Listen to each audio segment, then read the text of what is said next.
Tunamhitaji sana Mheshimiwa Rais Magufuli, na ni wajibu wetu sisi wa Tanzania kujivunia, kujitukuza, kufurahia uwepo wa Mheshimiwa Rais Magufuli,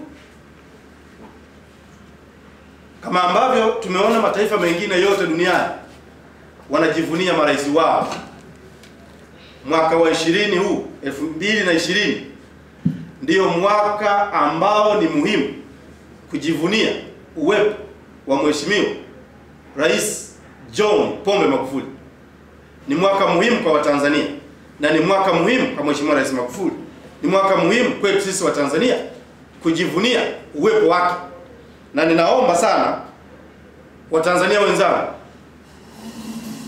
kila Mtanzania katika akili yake, katika moyo wake, katika nyumba yake, katika kanisa lake na katika msikiti wake, tujivunie kwa pamoja uwepo wa Mheshimiwa Rais Magufuli.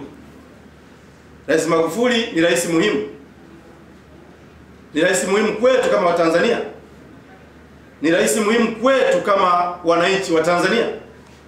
Ni rais muhimu kwetu kama Waafrika, kwa sababu anastahili kuendelea kuwa rais wa Tanzania kwa sababu ya mambo mengi aliyoyafanya.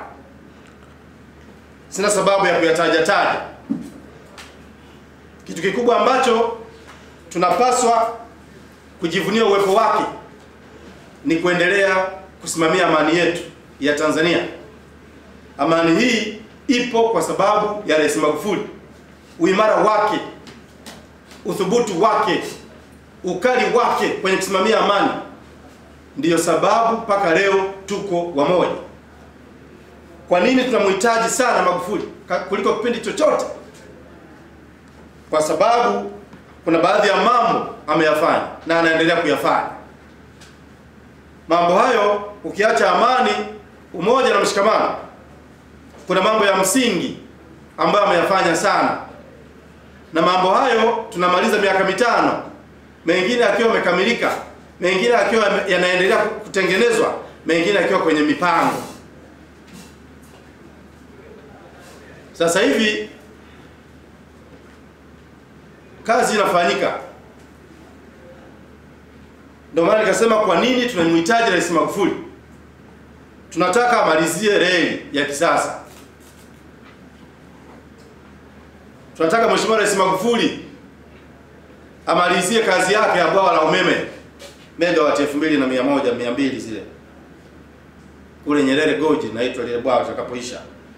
Tunamhitaji Rais Magufuli amalizie interchange ya Ubungo. Tunamhitaji Rais Magufuli ili vijana wetu wa elimu bure kuanzia chekechea mpaka shule ya msingi kwenda mpaka sekondari. Tunamhitaji Rais Magufuli kwa sababu sasa hivi wanafunzi wa vyuo vikuu hawana shida na mikopo. Matatizo kama yapo ni madogo ndani ya vyuo vikuu.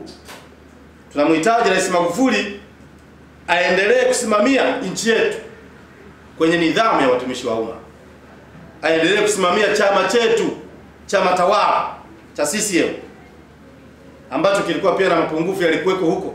Tangu aingie humo ndani kuna mabadiliko mengi kayafanya. Kwenye swala la mapato ya chama, kwenye kusimamia nidhamu ya wanachama wake, kuongeza wanachama wa Chama cha Mapinduzi, lakini pia kusimamia chama kiachane na rushwa na ufisadi.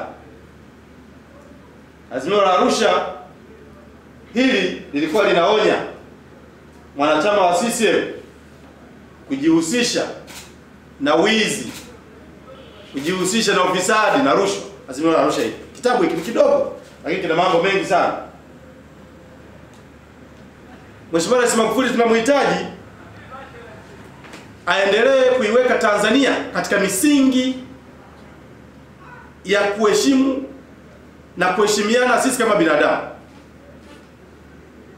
Tunamhitaji Rais Magufuli aendelee kutuweka sawa kwenye kuheshimu miiko na misingi ya nchi yetu.